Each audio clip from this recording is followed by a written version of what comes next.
Welcome to this tutorial. Previous classes में हमने parthenogenesis and parthenocarpy पढ़ा था। आज हम पढ़ेंगे एपोमिक्सिस या असंघजनन। तो सभी को पता है कि मोस्टली एंजियोस्पर्म में ट्रू सेक्सुअल साइकिल पाई जाती है। मीन्स उसमें जो लैंगिक जनन होता है वो सत्य प्रकार का होता है। तो सभी को पता है कि एंजियोस्पर्म में मोस्टली ट्रू सेक्सुअल साइकिल पाई जाती है। और इसमें क्या होता है कि सबसे पहले जो न्यूक्लियस होता है उसमें होता है मियोसिस। मियोसिस के होने से उसमें क्या होगा, गैमेट फॉर्मेशन। तो जब गैमेट फॉर्मेशन होगा, इस गैमेट फॉर्मेशन के बाद में होगा गैमेट फ्यूजन, और गैमेट फ्यूजन के बाद में उसमें बनता है डिप्लॉइड जाइगोट, जो बाद में डिप्लॉइड एम्ब्रियो का फॉर्मेशन करता है। तो एंजियोस्पर्म में इस प्रकार से ट्रू सेक्सुअल साइकिल होती है कि क्या होता है, इसमें सबसे पहले केंद्रक में विभाजन से गैमेट फॉर्मेशन होता है। गैमेट फॉर्मेशन के बाद में उन गैमेट्स का फ्यूजन होगा, और फ्यूजन के बाद में डिप्लॉइड जाइगोट का निर्माण होगा, और डिप्लॉइड जाइगोट्स में विभाजन होंगे तो डिप्लॉइड एम्ब्रियो का फॉर्मेशन होता है। तो इस प्रोसेस को कहते हैं एम्फीमिक्सिस। मीन्स एम्फी मीन्स उभय और मिक्सिस मीन्स मिश्रण। तो इसमें दो प्रकार के गैमेट्स बने, उन दो प्रकार के गैमेट्स का फ्यूजन हुआ, और उन दोनों के न्यूक्लियस के फ्यूजन से डिप्लॉइड जाइगोट का निर्माण हुआ। तो इसमें उभय मिश्रण हो रहा है। मीन्स दो प्रकार के गैमेट्स का फॉर्मेशन होके डिप्लॉइड एम्ब्रियो का फॉर्मेशन हो रहा है या जाइगोट का फॉर्मेशन हो रहा है, इसलिए इसे एम्फीमिक्सिस कहते हैं। लेकिन कुछ प्लांट्स में इस सेक्सुअल प्रोसेस का या इस सेक्सुअल रिप्रोडक्शन का किसी असेक्सुअल मेथड द्वारा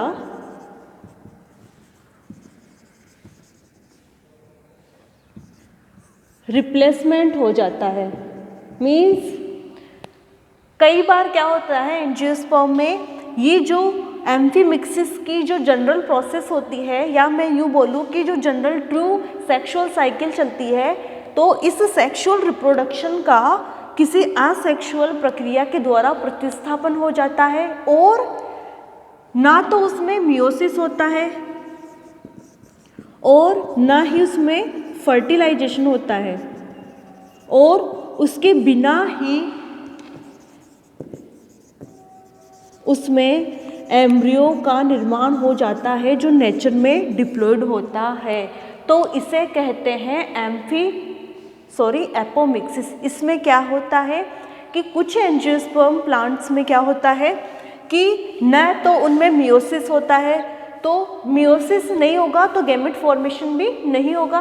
तो उनमें क्या होता है कि न तो उनमें मियोसिस की प्रोसेस होती है, मीन्स न तो उनमें अर्धसूत्री विभाजन होता है, और न ही उनमें फर्टिलाइजेशन होता है, और उसके बिना ही डिप्लॉइड एम्ब्रियो का निर्माण हो जाता है। तो सेक्सुअल प्रोसेस का असेक्सुअल मेथड के द्वारा, या मैं यूँ कहूँ कि इस लैंगिक जनन का अलैंगिक प्रक्रिया के द्वारा प्रतिस्थापन ही एपोमिक्सिस या असंघजनन कहलाता है। विंकलर के अनुसार, एक साइंटिस्ट आए थे विंकलर,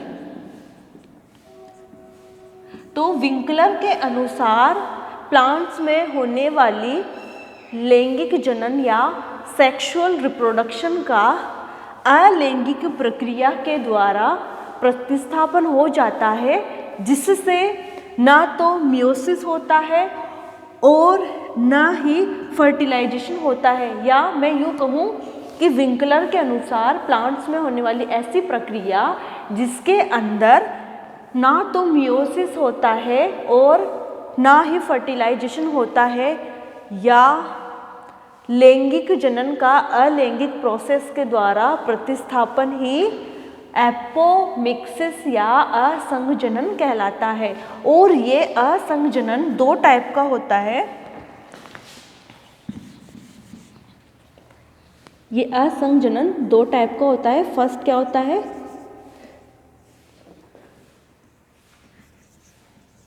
रिकरेंट, और सेकंड होता है नॉन रिकरेंट।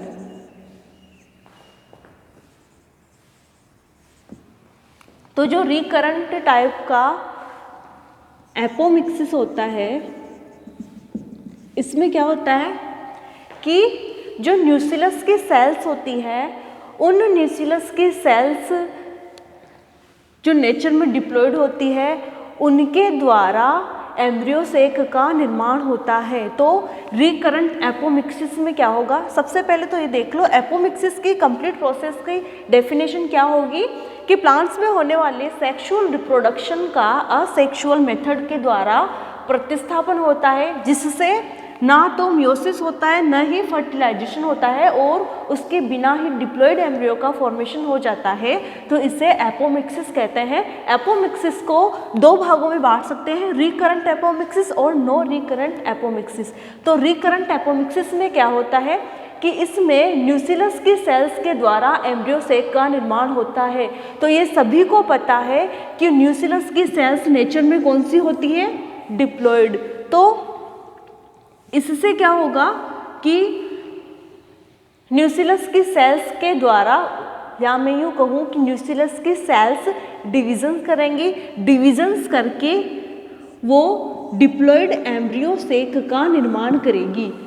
तो इस डिप्लॉयड एम्ब्रियो सेक से बनने वाला जो सीड होगा वो भी डिप्लॉयड सीड होगा, और जब इस सीड का जर्मिनेशन होगा तो इस सीड में उपस्थित जो एम्ब्रियो सेक होगा वो भी डिप्लॉयड होगा। तो सेंस क्या निकला, रिकरेंट एपोमिक्सिस में जो एम्ब्रियो सेक बनता है वो एम्ब्रियो सेक न्यूक्लियस की सेल्स के द्वारा बनता है और नेचर में डिप्लॉयड होता है, और उससे बनने वाला बीज भी नेचर में डिप्लॉयड होता है। फिर क्या होता है, इस जो सीड है इसका जो आगे जाके एम्ब्रियो सेक बनेगा वो एम्ब्रियो सेक भी नेचर में डिप्लॉयड होगा, और नेचर में डिप्लॉयड होगा। मान लो कि ये कोई डिप्लॉयड न्यूक्लियस से बना हुआ डिप्लॉयड एम्ब्रियो सेक है, तो ये सीड भी डिप्लॉयड एम्ब्रियो सेक युक्त होगा। तो न्यूक्लियस की सेल्स में क्या होगा, डिप्लॉयड एम्ब्रियो सेक। ठीक है, अब इस डिप्लॉयड एम्ब्रियो सेक में उपस्थित सभी कोशिकाएं भी नेचर में डिप्लॉयड ही होती है। तो न्यूक्लियस से बनने वाले एम्ब्रियो सेक जो नेचर में डिप्लॉयड होते हैं, उससे बनने वाली मीन्स इससे बनने वाली आगे वाली सेल्स भी नेचर में डिप्लॉयड होगी। इसमें एग सेल भी डिप्लॉयड होगी, इसमें एंटीपोडल और सिनर्जिक सेल्स भी नेचर में डिप्लॉयड होगी। मीन्स इस कंप्लीट डिप्लॉयड एम्ब्रियो सेक की, क्योंकि मैंने पहले ही बता दिया कि न्यूक्लियस नेचर में डिप्लॉयड होता है, तो उससे बनने वाला एम्ब्रियो सेक भी नेचर में डिप्लॉयड होगा, और उस एम्ब्रियो सेक में उपस्थित प्रत्येक सेल भी नेचर में डिप्लॉयड होगी। Means egg cell, antipodal cells और सिनर्जिक सेल्स भी नेचर में डिप्लॉयड ही होगी, और इनसे आगे बनने वाले एम्ब्रियो भी बिना फर्टिलाइजेशन के डिप्लॉयड एम्ब्रियो ही बनेंगे। तो कंप्लीट प्रोसेस में क्या हुआ कि डिप्लॉयड न्यूक्लियस से डिप्लॉयड एम्ब्रियो सेक बना। डिप्लॉयड एम्ब्रियो सेक में उपस्थित सभी कोशिकाएं नेचर में डिप्लॉयड होती है, जो बिना मियोसिस और फर्टिलाइजेशन के डायरेक्ट ही डिप्लॉयड एम्ब्रियो का निर्माण करेगी। अब देखो, इसे भी कई कैटेगरीज में डिवाइड किया है। फर्स्ट है डिप्लोस्पोरी, जो रिकरेंट एपोमिक्सिस है, इसे भी कई कैटेगरीज में आगे डिवाइड किया गया है। फर्स्ट है डिप्लोस्पोरी।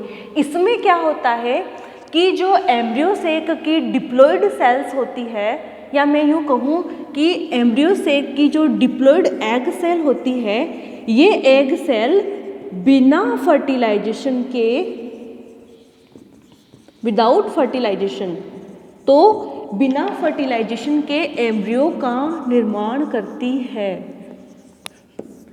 तो ऐसा रिप्रोडक्शन डिप्लोस्पोरी कहलाएगा। क्या होगा इसमें कि एम्ब्रियो सेक की डिप्लॉयड एग सेल बिना फर्टिलाइजेशन के ही डिप्लॉयड एम्ब्रियो का निर्माण करती है, तो इसे डिप्लोस्पोरी कहते हैं। लेकिन कुछ प्लांट्स में क्या होता है, एंटीपोडल और सिनर्जिड सेल्स भी जो नेचर में क्या होती है, डिप्लॉयड, ये भी बिना फर्टिलाइजेशन के डिप्लॉयड एम्ब्रियो का निर्माण करती है। तो इस कंडीशन को कहते हैं डिप्लॉयड अगेमोस्पोरी। ठीक है, तो अब देखो डिप्लॉयड या डिप्लोस्पोरी क्या होगा कि एम्ब्रियो से कि डिप्लॉयड एग सेल बिना फर्टिलाइजेशन के डिप्लॉयड एम्ब्रियो का निर्माण करती है, तो इसे डिप्लोस्पोरी कहते हैं। फिर आती है second,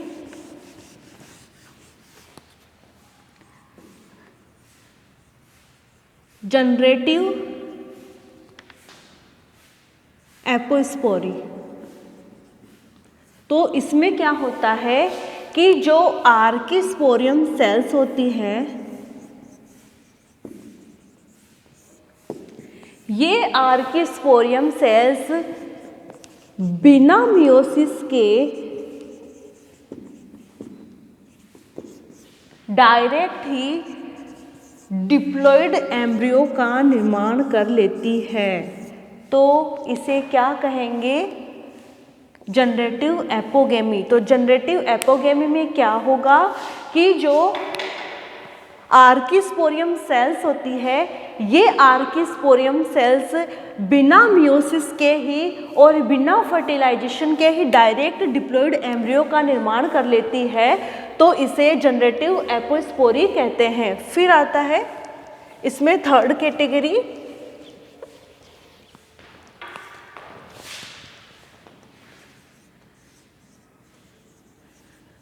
somatic apospory.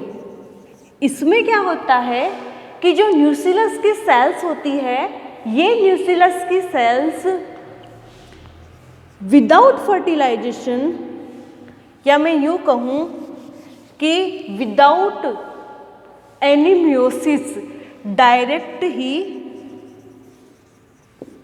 Diploid embryo का निर्माण कर लेती है, तो इसे सोमेटिक एपोस्पोरी कहते हैं। जनरेटिव एपोस्पोरी में क्या हुआ कि जो आर्किस्पोरियम सेल होती है, वो आर्किस्पोरियम सेल आगे मियोसिस नहीं करती है और डायरेक्ट ही डिप्लॉयड एम्ब्रियो का निर्माण कर लेती है। जबकि सोमेटिक एपोस्पोरी में क्या होता है कि जो न्यूसिलस की सेल्स होती है, जो नेचर में डिप्लॉयड होती है, वो डिविजन्स करके डायरेक्ट ही डिप्लॉयड एम्ब्रियो का निर्माण कर लेती है, तो इसे सोमेटिक एपोस्पोरी कहते हैं। फिर आता है फोर्थ कैटेगरी, सेमीगेमी एपोस्पोरी।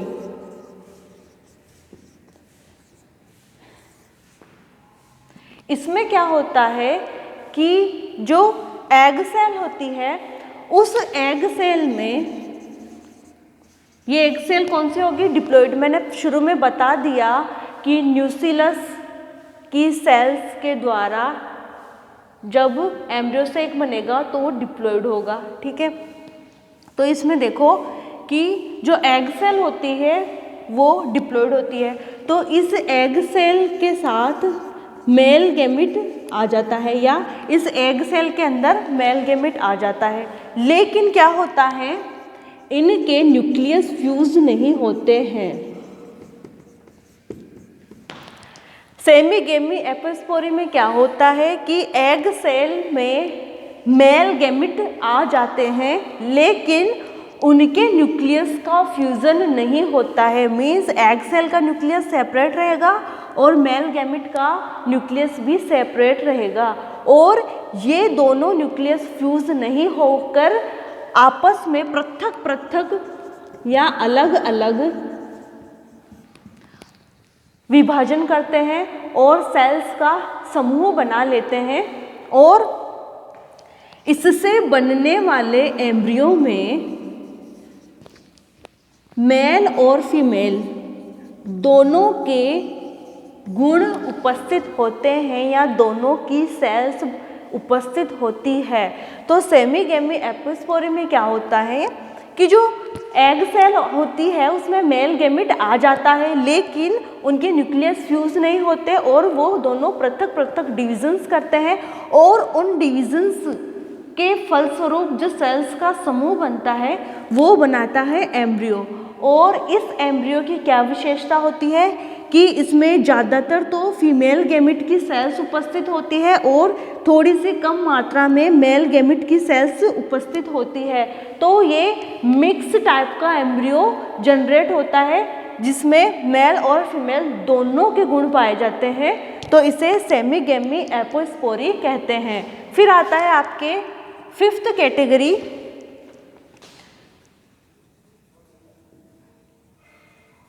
एडवेंटिशियस या अपस्थानिक बहुभ्रूणता या भ्रूणता। अपस्थानिक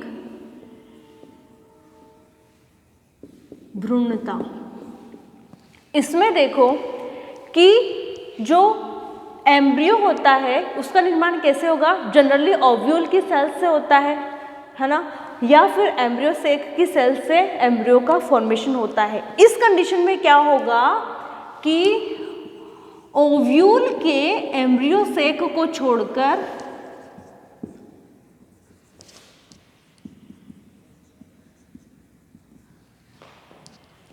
ओव्यूल की अन्य सेल्स के द्वारा एम्ब्रियो का निर्माण होता है, तो इसे बोलते हैं एडवेंटिशियस एम्ब्रियोनी। तो इसमें क्या होगा कि एम्ब्रियो सेक को छोड़कर ओव्यूल की अन्य सेल्स के द्वारा अगर एम्ब्रियो डेवलप हो रहा है तो इसे कहेंगे अपस्थानिक भ्रूणता और एडवेंटिशियस एम्ब्रियोनी। और इस कंडीशन में जो एम्ब्रियो बनता है वो एडवेंटिशियस एम्ब्रियो का फॉर्मेशन होता है या अपस्थानिक भ्रूण का निर्माण होता है। तो ओव्यूल के एम्ब्रियो सेक के अलावा अन्य सेल्स के द्वारा अगर एम्ब्रियो का डेवलपमेंट हो रहा है तो उसे कहते हैं एडवेंटिशियस एम्ब्रियोनी, और इससे बनने वाला एम्ब्रियो एडवेंटिशियस एम्ब्रियो कहलाएगा। इसमें क्या होता है कि जो न्यूसिलस की या इंटेग्यूमेंट्स की जो सेल्स होती है,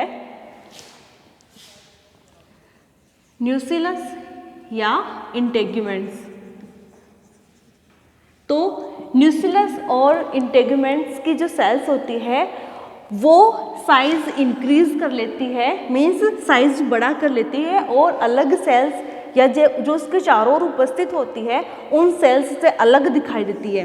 तो ये सेल्स क्या करेंगी कि न्यूसिलस या इंटेग्यूमेंट्स की सेल्स अपना साइज इंक्रीज कर लेती है, उनका साइटोप्लाज्म डेंस हो जाता है और उनका केंद्रक अत्यधिक क्लियर हो जाता है, स्पष्ट हो जाता है।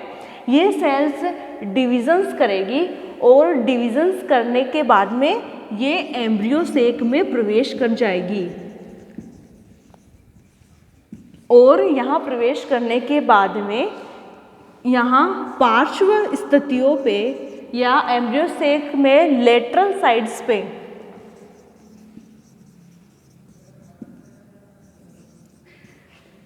एम्ब्रियो का निर्माण कर लेगी। तो इसमें क्या होगा कि न्यूसिलस या इंटेग्यूमेंट्स की सेल्स अपना आकार इंक्रीज कर लेगी, साइटोप्लाज्म गाढ़ा कर लेगी और केंद्रक को क्लियर कर लेगी और डिविजन्स करेगी और डिविजन्स करके ये सेल्स का समूह बना लेगी। ये समूह फिर एम्ब्रियो सेक के अंदर प्रवेश कर लेता है और एम्ब्रियो सेक की पार्श्व स्थितियों पे जाके स्थित हो जाता है और इस तरह इसमें एडवेंटिशियस एम्ब्रियो का फॉर्मेशन होता है। अब ये क्वेरी दिमाग में आ रही होगी कि जो एग सेल से बनता है, या मैं यूँ कहूँ कि एम्ब्रियो सेक में बनने वाला एम्ब्रियो और ये एडवेंटिशियस एम्ब्रियो की पहचान कैसे करेंगे। तो क्या होता है कि जो एडवेंटिशियस एम्ब्रियो होता है उसके अंदर सस्पेंसर या निलंबक की अनुपस्थिति होगी। इसे कहते हैं निलंबक या सस्पेंसर।